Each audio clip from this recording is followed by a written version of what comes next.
Hello everyone, and welcome back to Path of Exile 0.3 Rise of the Abyssal.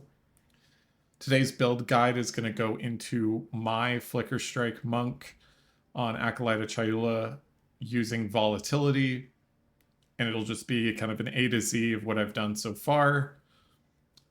I'm pretty early on into the league. I don't maybe have 3 or 4 divine total worth of gear. So this is relatively low budget, and I'll just get into it with gameplay first so that you can watch that. We'll just do a tier 1 breach to give you an idea of both the mapping and the overall experience for what that's going to look like. If I had more shards, I would, but I'm literally down to 7 exalts, or I would do tier 2. I'm pretty confident that we can do both. There is going to be some gem swapping right now. Later on, we won't have to do any gem swapping, but for right now, just until I get the build more online, we're not going to have any gem swapping, but I'll actually walk through how all of this works after you guys see some gameplay here. So the core gameplay loop here is using Reaper's Invocation to get the power charges back with Profane Ritual slotted into it so that we can just consistently flicker through these mobs. The reason why I'm using Whirling Assault as my filler is because it's good for building combo for Mantra. And then Mantra is what stacks our Purple Flames very easily.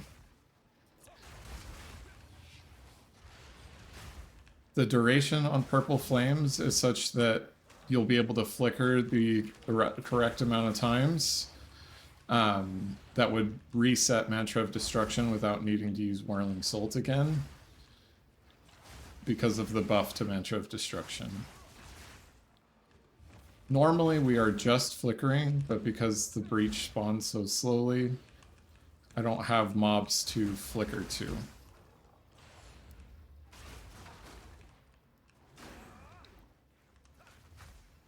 We're running 8 power charges, which gives us a ton of flat damage from charge staff. It allows our flicker to go pretty long. All of that good stuff there. And you can see that we're chaining it really well. It's not as crazy AoE as the Cast on Freeze version was in Dawn of the Hunt, but that's obviously been nerfed. But the AoE on this is more than enough for all content in the game currently. Getting a little scary inside of Abyss maps specifically. We're going to definitely want more energy shields so that we have higher stun threshold. And how we're sustaining is with Essentia Sanguis, and so we're leeching energy shield just like we were in point 2. But unfortunately, it's not a part of our ascendancy identity because anybody can leech energy shield.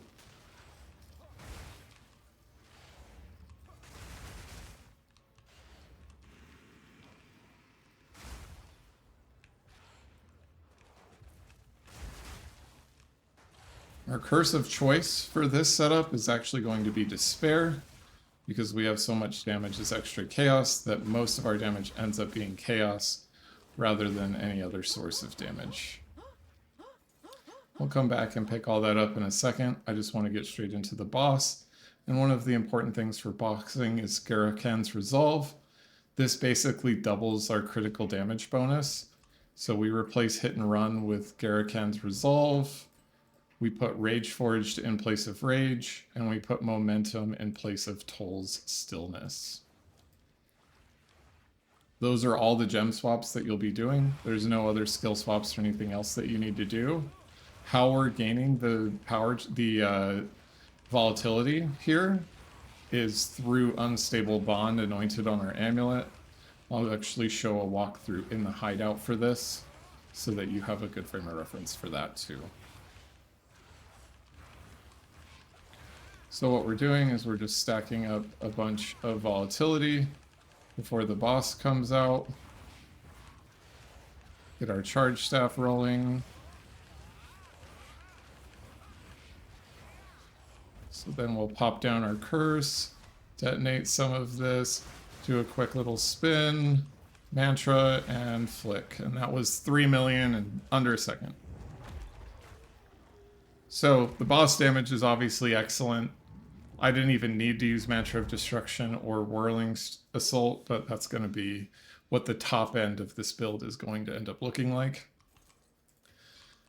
And I'll just grab some of this gear really quick so that we're not wasting it. And then we'll get right back into the hideout.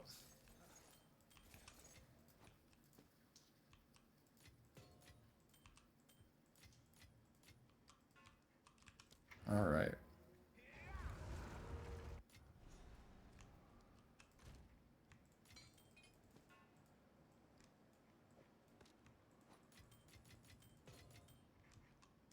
Okay, so gonna go through all of the skill gems now. Quarterstaff Strike is what we put Catharsis into to manually detonate our volatility. So how this works with volatility in general is as we're building up stacks, either via applying ailments or critically striking in maps, we can use our auto attack to detonate it before it actually detonates, so that we can kind of have some control over when it detonates, so that we have the volatile power rolling on us throughout maps. I put Rage 3 in this for more attack speed and rapid attacks for another 35% increased attack speed. We don't need this for damage. It's literally just to pop Catharsis. Into the Breach, we've got Remnant Potency and Harmonic Remnants. They're free. You don't have to use Spirit for them. Skeletal Warriors is where we're getting our power charges out of combat, and that's part of the second weapon set that I just have a cast speed wand and a scepter. The Spirit doesn't matter. You don't actually need it. It's nice if you want to have more warriors out so you have more stuff to sacrifice, but it's just a quality of life thing. Nothing you need to do there. So it'll enable us to sacrifice our skeletons, we need the Sacrifice Spirit Gem. And the Sacrifice Spirit Gem does come at a cost of 60 spirit, which is a lot of our spirit costs because it has to be active in both weapon sets as part of the nerfs. But one of the buffs is that Reaper's Invocation is only 30 spirit. Later on, when we have more gear, we can transition to cast on crit, but right now we're not doing enough damage to generate enough energy, because how cast on crit works is such that here, modified by the percentage of the enemy's ailment threshold, the critical hit will deal. So as you do more damage, you'll be getting even more energy. So late game, we can transition to cast on critical, but early on, slot in Reaper's Invocation with Profane Ritual, Energy, Charge Perfusion, and Compressed Duration. This is so that the power charges come back to you more quickly. And then I just bind it to a key that I hold down throughout mapping. Manual Profane Ritual will have Unleash so that it gives us a bunch of charges with one cast, Charge Perfusion, and Overabundance for the less skill effect duration. On Flicker Strike, our single target setup is Rage Forged, so that we're generating rage with Whirling Assault, and then we're consuming that rage for a 35% more damage multiplier. Momentum, it's a 40% damage multiplier. Pinpoint Critical to get us to crit cap, so that we can use Garaken's Resolve. This bifurcates, and what bifurcates means is that if both rolls are a crit, your critical damage bonus will apply twice to the hits. That will apply up, so this is essentially going to be a 500% critical damage bonus instead of 250, effectively more than doubling our damage. Close combat is just a 30% more damage multiplier. So in maps, I swap out Garaken's Resolve for hit and run for faster attack speed. Same thing with Rage on Rage Forged. And then Toll's Stillness is a big thing that really enables us to have the AoE that we do have, which goes in place of Momentum.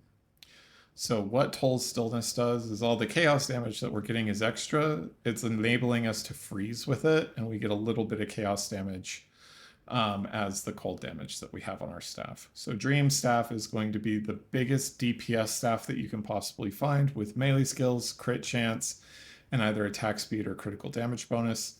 And you want the biggest cold that you want. But what is different this time around than my 0.2 guide is we actually don't want weapon elemental damage.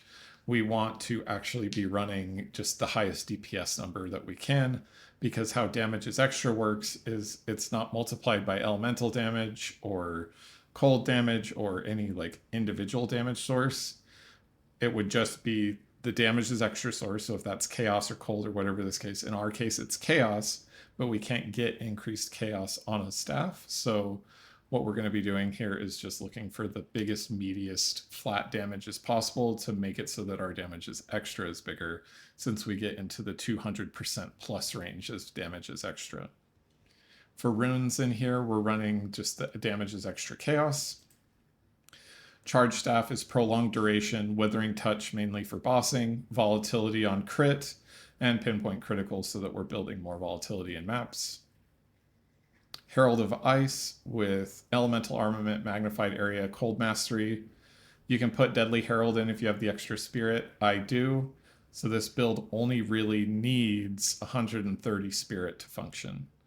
So that's 60 from Sacrifice, 30 from Herald of Ice, and 30 from Reaper's Invocation, which is actually 120, not 130. I just can't math. Mantra of Destruction, it lowered the combo cost as part of the buff for this. It also increased the empowered attack damage, so we're gaining even more damage as chaos.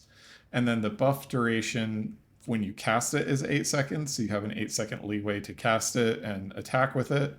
And then the Purple Flames of Chayula duration on this is 20 seconds plus 35% more. So this gets almost 30 seconds of duration, and we just put chaos skills in it to have the damage as chaos go higher.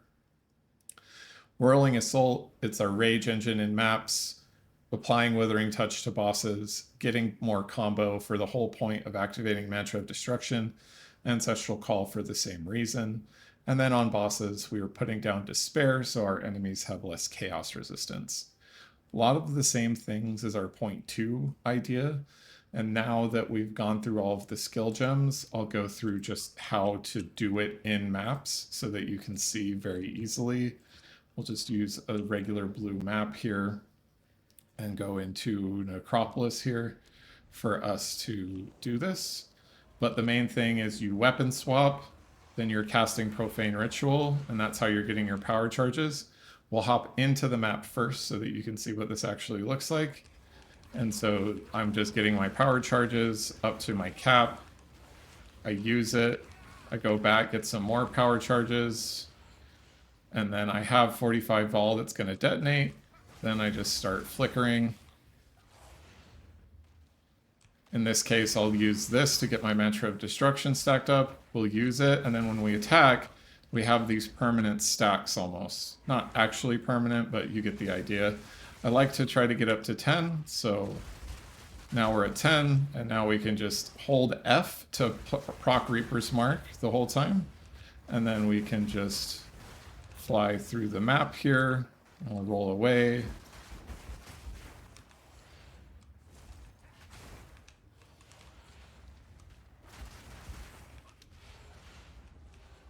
You get the baseline idea. It's insane. I think these mobs have invulnerability. We're not scared. Not scared of the beams either, because we have enough stun threshold as well as ailment threshold from our tree, which I'll get into next. This mob had proximal tangibility, so my flicker didn't actually touch him. That's just damage from Herald.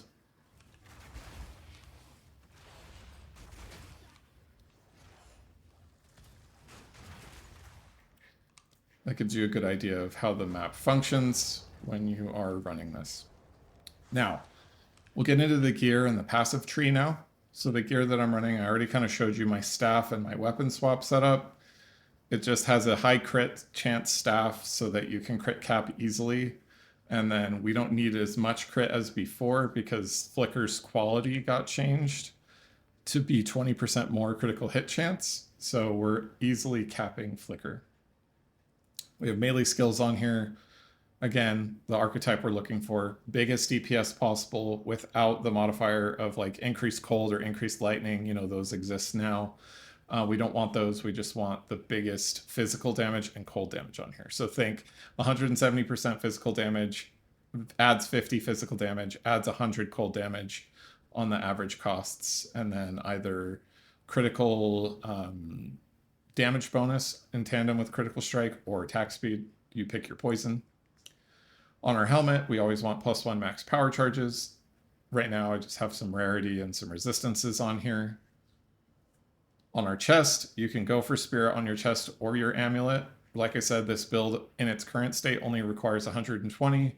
In a future state, I'm going to be wanting to run Cast on Crit, which would be 90 Spirit instead of the 30, so you would want 160 Spirit instead.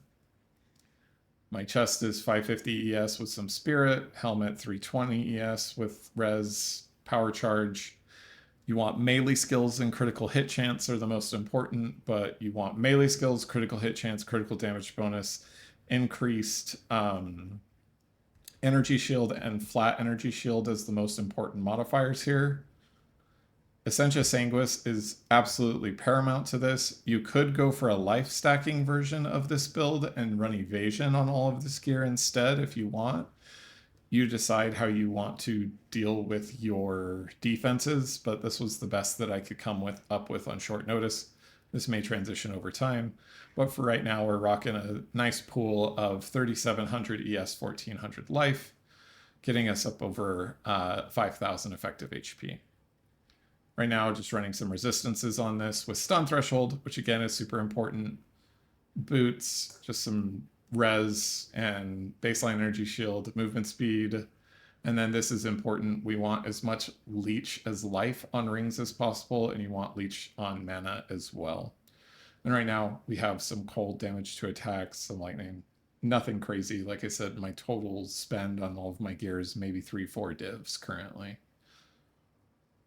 Most important thing on the gear is Unstable Bond, because that's going to enable us to stack Volatility to the Moon out of combat, which is really going to boost our bossing and our start of maps so that we always have a consistent layer of chaos damage. Now, why is chaos damage so important and central to Acolyte of Chayula? Well, because we want to be able to apply ailments, we don't necessarily want only physical damage on all of our stuff. We want a big amount of chaos damage as well, which is why we're going for damage as extra chaos. And we're going for Toll's Stillness on here because that chaos damage will lead to freeze buildup. And then we can scale the chaos with volatility, with Wither. I'm going to get this eventually, most likely, for bossing. And then here's what the Ascendancy tree looks like. The 3 Ascendancies that I'm taking right now is Inner Turmoil, Sap of Nightmares. That's the main 4 that you want, is Leech recovers based on chaos damage as well as physical, and then take no damage from volatility and gain volatility on inflicting ailments. Chayula's Gift, if you run CI, obviously you're not going to run this, so I may not be running this, but this is a good 3rd option, and then Into the Breach is a good 4th option. With if I go CI, I may just X all of this out and then go all Purple Flames. Would be what I could do, or maybe Void Illusion. Maybe I run Void Illusion just because this gives us gain 4% of damage as extra chaos. Because right now Into the Breach is just so short duration that I don't personally feel that it's worth it. But we'll see. But the main 4 is Inner Turmoil, Sap of Nightmares, Chayula's Gift, and Waking Dream currently. Unraveling could be good. Just so that we get some more shocks and ignites going out, but it's just so random, it's not consistent. These are the main 6 that you'll take. I might actually, like, not even kidding, take the damage as extra chaos instead of Waking Dream and just have skill speed and extra chaos damage. But yeah, that's the Ascendancy. Here's what the tree looks like. I actually need to respec these to critical damage bonus, but right now it's just going through here, grabbing a couple of these nodes, grabbing the crit wheel that we're traveling through, getting the critical damage, the crit nodes here, power charge nodes, more crit chance nodes here, energy shield, attack damage, power charges, attack damage, just some random jewel with max energy shield on it, doing this for the attack speed, because this wheel gives us basically 20% attack speed. It's a really great wheel.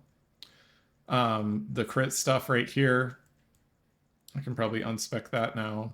Just a little bit of extra crit to get me capped. Eventually it won't need to take that. And then I'll obviously want to be taking more of this in the future. All the quarterstaff stuff, all the crit stuff down here. Traveling up here for patient barrier and the abasement. Abasement's what really enables us to run energy shield fully instead of any evasion, because it just gives us enough stun threshold that we're not getting stunned when we're hit. And that's the overview of the tree. One really important thing is I did pick up a Heart of the Well. This was like 5 chaos, and it's just the leech is instant. Having a portion of leech is instant is very important as part of Essentia Sanguis, so that when we're hitting things, we're getting some of it back pretty quickly so that we can maintain our shield really well. And that's pretty much everything in regards to the tree. I don't really have anything else for you, YouTube. It'll get better with time, but I just wanted to get something out there because I'm not seeing a lot of people running Flickr, and it's a sin because I love Flickr. That's my thing. If you like the content, I usually am streaming late nights Mountain Time from 10 to 1-ish a.m. And I stream both on YouTube and Twitch, so you can catch me live as I'm theory crafting, taking this build to new heights. There may be some new tech that I add in the future, but for right now, this is a good baseline for you guys to run off of. And you can start doing this rather quickly. Like I said, only a 3 or 4 divine budget, and you can still do it before then, just not tier 15 maps before then, because you do need a good baseline of energy shield and a decent staff with critical hit chance and the melee skills. That's all for now. Thanks so much, YouTube, and I look forward to the next one. Like, comment, subscribe.